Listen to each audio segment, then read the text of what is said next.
How do firefighters decide offensive or defensive hazmat operations? Imagine walking into a scene where chemicals are spilling and a dangerous cloud is forming. How do firefighters choose whether to attack directly or hold back and contain? That decision is critical and depends on many factors.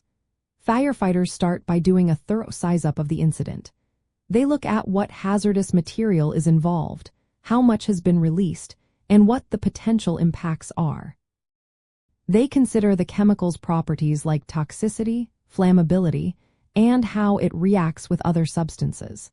If the hazard is too dangerous to approach, or if the responders lack proper training and gear, they lean toward a defensive approach. Responder training and equipment play a big role. Only specially trained hazmat technicians with full protective suits, gas detectors, and decontamination gear can safely perform offensive operations. Firefighters who are trained only for awareness or basic operations usually stick to defensive tactics, which focus on scene security and containment from a safe distance. The incident's size and complexity also influence the decision. Hazmat incidents often last longer than typical fires, giving teams time to plan. Offensive tactics involve directly stopping the releases by plugging leaks or shutting valves, but this is risky because it puts responders close to the hazard.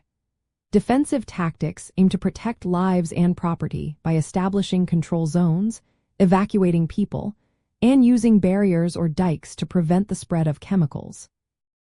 The tactical goal is another key factor. If the goal is to neutralize or stop the leak at its source, offensive tactics are used. But if the priority is to keep people safe and prevent contamination, defensive tactics are the way to go. The incident commander, who oversees the operation, evaluates all the information. They consider the hazard type, weather conditions, available personnel, and equipment. They use a decision-making framework that helps determine if offensive actions are safe and appropriate. If conditions change or risks increase, the plan can shift from offensive to defensive. Firefighters also follow specific procedures to keep everyone safe. They make sure all personnel understand their roles and the level of hazmat training they have.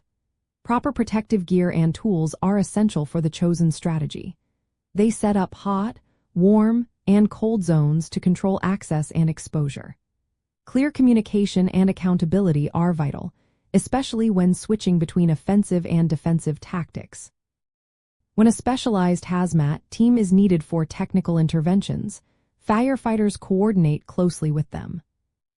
In the end, the choice between offensive and defensive hazmat operations comes down to balancing the urgency of stopping the hazard with the safety of responders and the public. If trained personnel with the right gear can safely intervene at the source, they will pursue offensive tactics. If not, they will focus on containing and controlling the incident from a safe distance. This careful decision-making helps protect everyone involved while effectively managing hazardous materials incidents.